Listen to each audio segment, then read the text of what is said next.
Welcome everyone. आज थोड़ा सा थ्योरी पढ़ लेते हैं। Composition of functions. ठीक है, देखिए मैं जो भी थ्योरी हूँ खुद एनसीईआरटी से पहले वो पढ़ता हूँ फिर आपको पढ़ाता हूँ। तो बेसिक जो है ना, बेसिक इम्पॉर्टेंट है। कोई कहे एनसीईआरटी यार देखो क्या है, एनसीईआरटी बेकार है, ऐसा नहीं है। एनसीईआरटी में बेसिक अच्छा है। हाँ, प्रॉब्लम्स डिस्कस नहीं किए एनसीईआरटी ने ढेर सारे अच्छे, बट दैट डजेंट मीन कि आप वहाँ से बेसिक नहीं पढ़ें। आपका मेंटल पिक्चर जो है वो बढ़िया बनेगा अगर आप बेसिक स्ट्रांग रखोगे। आपने सुना भी होगा, whole is sum of parts. क्या सुना होगा? होल जो है, पूरा जो है, इज सम ऑफ पार्ट्स। पूरा पिक्चर तभी बनेगा जब आप पार्ट्स सारे मिलाओगे, है ना। Whole is sum of parts. अगर आपका पार्ट्स स्ट्रॉन्ग नहीं है, पार्ट्स अच्छा नहीं है, तो आपका जो होल बनेगा वो भी अच्छा नहीं बनेगा। तो आपको अपने पुर्जे को स्ट्रॉन्ग करना है, क्लियर करना है, ताकि बढ़िया से सब फिट रहे आपस में। और जो मशीन तैयार किए हो अपने दिमाग में, आप जो पिक्चर तैयार किए हो आप फंक्शन का, वो बढ़िया बने।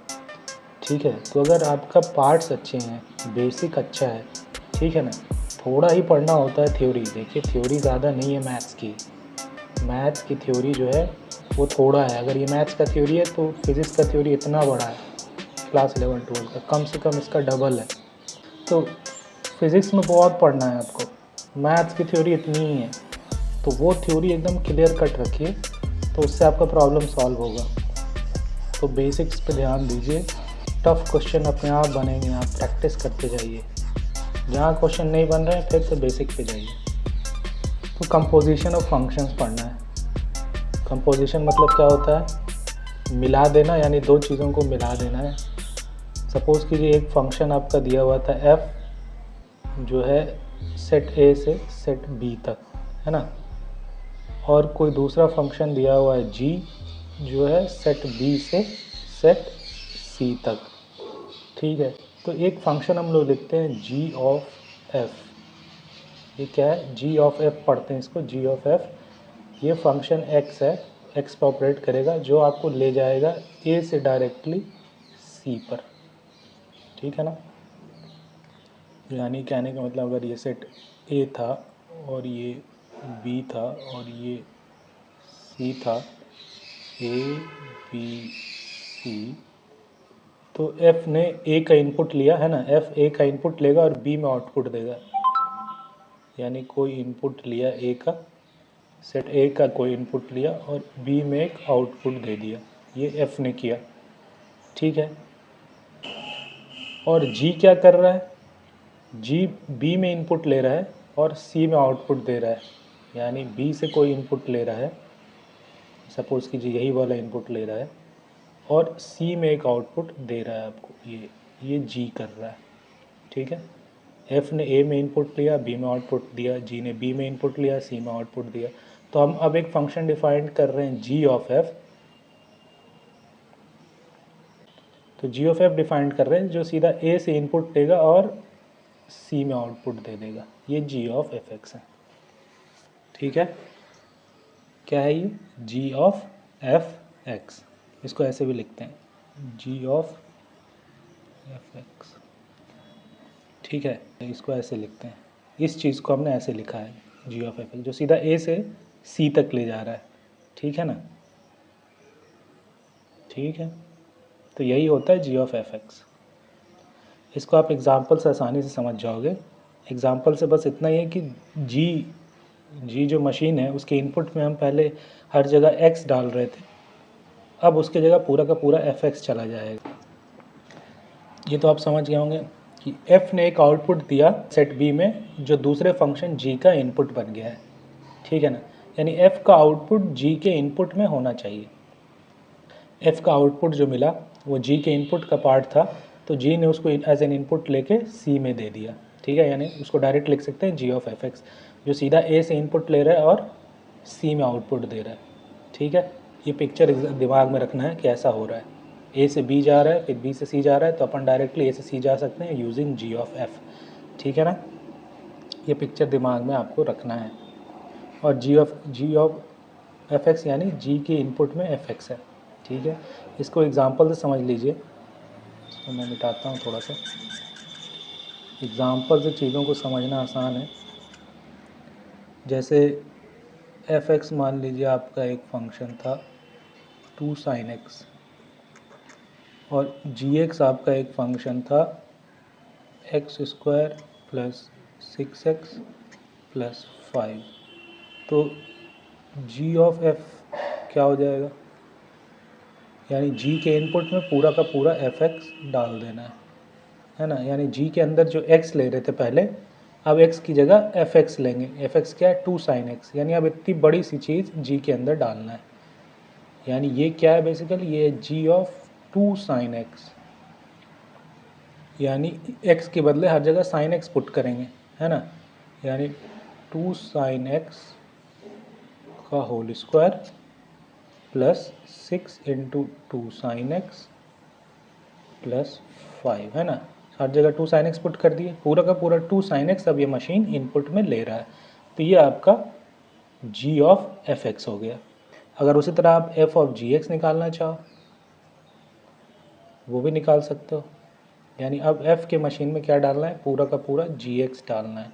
यानी f ऑफ ये वाली चीज़ जी एक्स ये है x² प्लस 6x प्लस 5, यानी एंगल अब ये हो गया 2 sin x का एंगल x था, अब एंगल इतना बड़ा हो गया, यानी 2 ऑफ साइन, अब एंगल की जगह लिखा जाएगा x² plus 6x plus 5।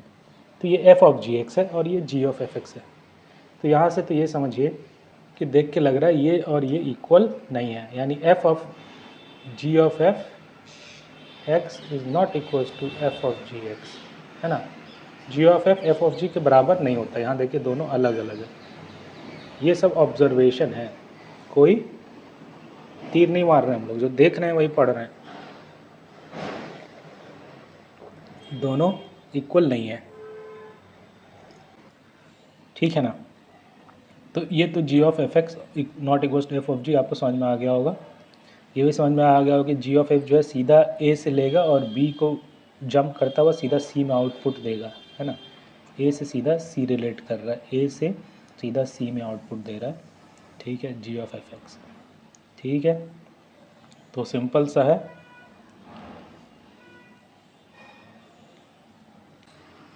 Suppose कीजिए एफ एक्स जो फंक्शन था a टू b, ये 1 है, ठीक है। और जी एक्स जो फंक्शन था b टू c, ये भी 1 है। तो g of f of x जो होगा ना, ये भी 1 होगा। क्या होगा, ये भी 1 होगा। ठीक है ना। कैसे, इसका प्रूफ देख लेते हैं।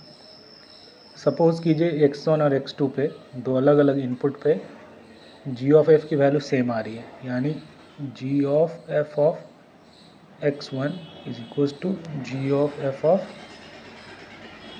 x2।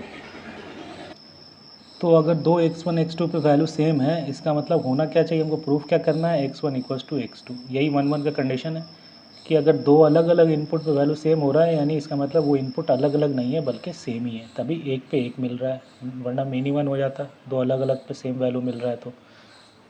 तो देखिए इसको थोड़ा सा ओपन कर लेते हैं। दिस इम्प्लाइज जी ऑफ ये क्या है, एफ एक्स1 है ना, ये इक्वल क्या है, G of f of x2। अब g देखिए 1 है, g क्या है 1 है, तो g के अगर दो अलग अलग वैल्यू पे सेम मिल रहा है, यानी दो अलग अलग नहीं हो सकता, वो सेम ही होना होगा। यानी g क्योंकि 1 है इसलिए लिख सकते हैं f(x1) equals to f(x2), input same होगा ही होगा। क्यों, क्योंकि g इज़ 1 का क्राइटेरिया वही है, g 1 है तो उसका इनपुट सेम होना होगा अगर आउटपुट सेम है तो, है ना। और f भी 1 है, यानी f क्या है, f(x1) इक्वल्स टू f(x2) आ रहा है, और क्योंकि f इज़ 1 है, यानी अगर सेम वैल्यू मिल रहा है x1 x2 पे, तो इसका मतलब x1 इक्वल्स टू x2 होना ही होगा, क्योंकि f11 है और x1 x2 आ गया, यानी दिस इम्प्लाइज, ये इम्प्लाई कर रहा है कि ये है ना, दिस इज इम्प्लाइंग कि दिस, यानी g ऑफ f भी क्या है, 1 है। ठीक है ना, सिंपल सा प्रूफ है। तो होगा भी, एक से एक इनपुट दे रहा है g से और f से भी, तो फिर दो अलग अलग इनपुट कहाँ से मिलेगा। ठीक है, तो ये आपके एनसीईआरटी में दिया हुआ है। अब अगला एक ये क्वेश्चन दिया हुआ है, इसको सॉल्व करते हैं कि जी एक्स दिया हुआ है 1 plus x minus greatest integer function of x, और एफ एक्स दिया हुआ है -1 0 1 जब एक्स लेस देन 0 है, इक्वल्स टू 0 है और ग्रेटर 0 है। तो आपसे पूछ रहा है कि एफ ऑफ जी एक्स क्या होगा। तो निकाला जाए एफ ऑफ जी एक्स, है ना। तो एफ ऑफ जी एक्स, है ना, ये क्या हो जाएगा, x के जगह जी एक्स लिखा जाएगा हर जगह, यानी ये -1 होगा अगर जी एक्स लेस देन 0 है ना। 0 हो जाएगा when x g of x is equals to 0, और 1 हो जाएगा when g of x is greater than 0।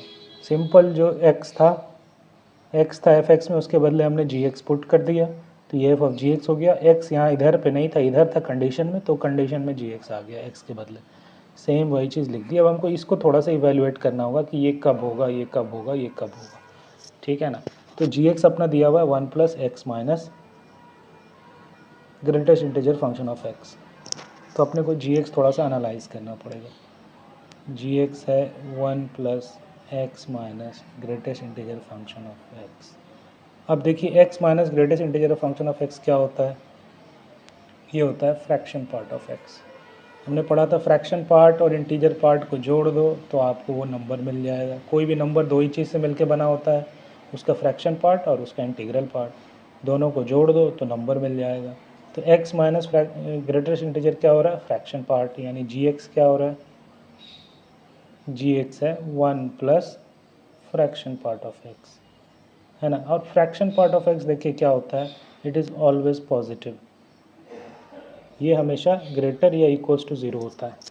ठीक है ना, 0 कब होगा, जब इंटीजर है, जब इंटीजर जैसे 2 है तो इसका फ्रैक्शन पार्ट 0 है, तब ये 0 होगा, अदरवाइज़ ये ऑलवेज पॉजिटिव होता है। और पॉजिटिव में कुछ 1 ऐड कर रहे हैं तो ये पॉजिटिव होगा, 0 भी नहीं होगा, यानी G X is always greater than 0। अपने को मिल क्या रहा है इससे कि जी एक्स जो है ना भैया, ये हमेशा ग्रेटर 0 है, इक्वल्स भी नहीं है कहीं पे, क्योंकि यहाँ 1 ऐड हो जा रहा है, ये 0 हो रहा है लेकिन ये 1 है, तो ये हमेशा ग्रेटर देन 0 है। तो यानी इक्वल्स टू 0 वाला कंडीशन कभी ट्रू होगा ही नहीं, यानी जी एक्स कभी 0 होगा ही नहीं, तो ये हट गया। जी एक्स कभी लेस 0 होगा नहीं, तो ये भी हट गया। तो एफ ऑफ जी एक्स क्या है, 1 है हर हाल में, क्योंकि जी एक्स हर एक्स पे ग्रेटर 0 है, तो ये कंडीशन में लगाने की आपको ज़रूरत नहीं है। तो एफ ऑफ जी एक्स क्या हो गया, 1 हो गया। एफ ऑफ जी एक्स क्या कहलाएगा, ये हो जाएगा 1, क्योंकि G X is always greater than 0। तो ये हो गया एफ ऑफ जी एक्स 1, इसका ऑप्शन 1 टिक होगा। ठीक है, आई होप समझ में आ गया होगा, आसान सा क्वेश्चन है। ठीक है, अब अगला एक ये क्वेश्चन दिया हुआ है, ठीक है ना, कि if F X is equals to 2 of X and G is identity function, then कौन सा ऑप्शन ट्रू होगा। एफ एक्स दिया हुआ है, ये क्वेश्चन सॉल्व करना है तो पहले सारी चीज़ें निकाल लेते हैं। एफ एक्स दिया हुआ है 2x, जी एक्स आपका आइडेंटिटी फंक्शन है, यानी जो है आपको वही मिल जाएगा एफ एक्स। तो एफ ऑफ जी एक्स क्या होगा, F of G of X निकाल लेते हैं सबसे पहले, यानी एफ के अंदर आप जी एक्स डालिए, जी एक्स आपका कुछ नहीं एक्स ही है, यानी एफ के अंदर एक्स डालिए, यानी एफ एक्स ही आ गया, ये जी एक्स ही आ गया, एफ एक्स ही आ गया, जो है 2x। ठीक है, जी प्लस जी ऑफ एक्स एक दिया हुआ है, जी प्लस जी ऑफ एक्स क्या है, यानी ये कुछ नहीं है, जी एक्स प्लस जी एक्स है। जी एक्स डालिए, पहले जी एक्स ऐड कर दीजिए 2 बार जी एक्स को, यानी एक्स प्लस एक्स है वो, यानी 2x है। ठीक है ना, ठीक है, फिर जी ऑफ एक्स क्या है, यानी जी एक्स के अंदर आप फिर इनपुट में जी एक्स ही डालिए। ठीक है ना। जी एक्स तो आपका एक्स ही है, यानी ये जी एक्स ही हो गया, है ना। ठीक है ना।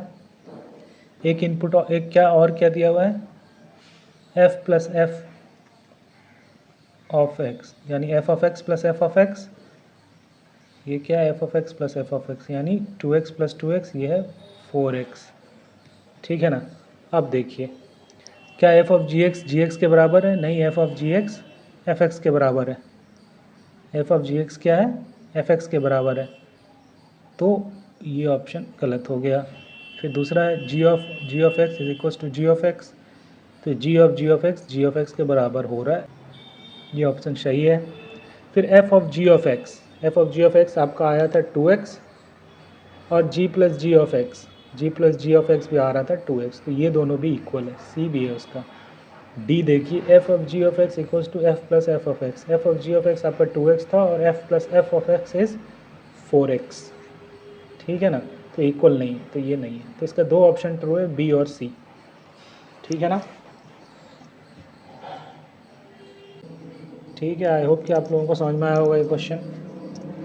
अब एक फाइनल चीज़, रिज़ल्ट आपको जो ऑब्जर्वेशन से आएगा वो मैं बता दे रहा हूँ, फिर उसके बाद अपन आगे बढ़ चलेंगे। अगर if g of f is 1 1, ठीक है ना, g ऑफ f अगर आपका 1 1 है, तो f फंक्शन जो है ना वो 1 1 होगा। ठीक है, समझ में आ रहा है। क्योंकि सपोज़ कीजिए अगर x1 x2 पे x11 नहीं होता है, यानी अगर f x1 equals to f x2 हो जाता है और x1 और x2 अलग अलग है, ठीक है ना, ये अगर ट्रू नहीं होता है तो ऐसा होगा, तो दो अलग अलग x1 पे सेम f x1 मिल रहा है, यानी g को जो अब इनपुट मिलेगा, अब इस पर g लगा दिए तो सेम हो जाएगा, क्योंकि f x1 और f x2 सेम है, तो इनपुट तो सेम हो गया ना g ऑफ f का, तो क्या होगा, g जब लगाएंगे उसका तो सेम आउटपुट मिलेगा दोनों, यानी g of f of x1 equals to मिल जाएगा g of f of x2, और x1 x2 बराबर नहीं है तो g ऑफ f क्या हो जाएगा, 1 1 होगा ही नहीं, यानी ये गड़बड़ हो गया, तो यानी f को 1 1 तो होना पड़ेगा, यानी x1 इक्वल्स टू x2 होना पड़ेगा यहाँ पे। ठीक है ना, तो सिंपल सा है, g ऑफ f अगर 1 1 है तो f आपका 1 1 होगा, अगर f 1 1 नहीं होगा तो g को इनपुट सेम मिल जाएगा, दो अलग अलग x1 पे, दो अलग अलग x पे, तो g को अगर इनपुट सेम मिल जाएगा तो ये फिर आउटपुट भी सेम देगा, तो 1 1 नहीं रहेगा। g के बारे में लेकिन हम लोग कुछ नहीं कह सकते, सिर्फ f के बारे में कह सकते हैं कि 1 1 है, g हो सकता है 1 1 ना भी हो। ठीक है ना। ठीक है, समझ में आ रहा है। इसका एग्जांपल दिया हुआ है, आप एनसीईआरटी में देख सकते हो कि कैसे g को 1 1 होना ज़रूरी नहीं है। दूसरा कंडीशन है कि इफ़ g ऑफ f आपका is onto, G of F आपका ऑन टू है, तो g जो है ना, g ये ऑन टू होगा। देखिए कैसे, ये f आपको यहाँ से यहाँ ले जा रहा था, g आपको यहाँ से यहाँ ला रहा था, f ऑफ g आपको सीधा, g ऑफ f आपको सीधा यहाँ से यहाँ ला रहा था, है ना, g ऑफ f आपको सीधा यहाँ से यहाँ ला रहा था। अब g ऑफ f आपका ऑन टू है, यानी ये सारे एलिमेंट कनेक्टेड है, अगर ये सारे एलिमेंट कनेक्टेड हैं तो उसका फाइनल फंक्शन g ही तो है, तो g को तो ऑन टू होगा, तभी तो ये g of f onto होगा, तभी तो g of f onto होगा। अगर g ही ऑन टू नहीं होगा तो g of f onto कैसे हो सकता है, तब तो कुछ एलिमेंट छूट ही जाएगा। ठीक है ना। इसको ऐसे भी लिख सकते हैं, आप फॉर्मल देखना चाहो तो कोई आर्बिट्रेरी एलिमेंट ले लिए, z इन c, ये c था, ये b था, ये a था, कोई आर्बिट्रेरी एलिमेंट ले लिए z इन c, तो g ऑफ f का ऑन टू होने का मतलब क्या है कि एक प्री इमेज मिलेगा, यानी there will exist an element x belongs to a such that g of f of x आपका हो जाएगा z। कोई भी arbitrary element z in c एक x बिलोंग्स टू a होगा such that g of x is z, तभी तो ये g of f onto होगा, यानी g ऑफ fx आपका होगा z। तो किसी भी आर्बिट्रेरी एलिमेंट के लिए एक एलिमेंट आपको fx मिल रहा है ना in b, such that G of, ये सपोज कीजिए एफ एक्स आपका कुछ x1 था, तो G of x1 equals to z, where x1 belongs to b, क्योंकि x1 कहाँ से आ रहा था, fx है, fx आपका b में है। तो हो गया प्रूफ कि एक arbitrary element z belongs to c के लिए एक आपको x1 मिल रहा है in b such that g of x1 is equals to z, यानी सारे एलिमेंट कवर हो रहे हैं, किसी भी आर्बिट्ररी के लिए ट्रू है यानी सबके लिए ट्रू है। तो सिंपल सा है ये proof, z belongs to c है तो g of F X equals to z होगा किसी x के लिए, और एफ एक्स ही तो आपका b में है, एफ एक्स आपका b में है, यानी ये इनपुट बन रहा है g का, तो यानी एक इनपुट मिल रहा है g के लिए जिसमें z आउटपुट मिल रहा है, तो g of x1 is z। छोटा सा प्रूफ है, कॉमन सेंस से आ रहा है, इतना ये सब करने की ज़रूरत नहीं है। उसी तरह एक और रिज़ल्ट है कि अगर आपका g सपोज कीजिए फंक्शन जो है, अगर g आपका ऑन टू है और f भी ऑन टू है तो g ऑफ f भी ऑन टू होगा, ठीक है। तो ये सारी चीज़ें थी, आप देख लीजिए एनसीईआरटी में थोड़ा सा और डिटेल में दिया हुआ है, एक रीडिंग मार लीजिए, आपको समझ में आ जाएगा। आज के लिए इतना ही, आप लोगों को कंपोजिशन ऑफ फंक्शन बता दिया गया। Thank you.